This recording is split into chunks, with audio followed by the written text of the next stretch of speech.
What's the meaning of afternoon? Afternoon.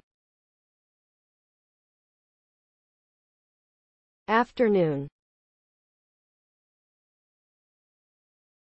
Afternoon. Afternoon.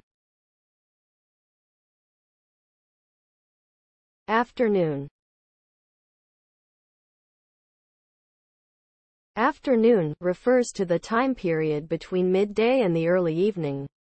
It is typically considered as the part of the day that follows lunchtime, and it can cover different hours depending on the culture and context.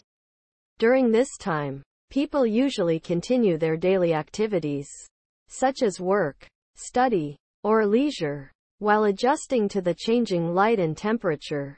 Afternoon may also be associated with certain cultural practices, such as afternoon tea or siestas, which reflect the social and environmental rhythms of different regions.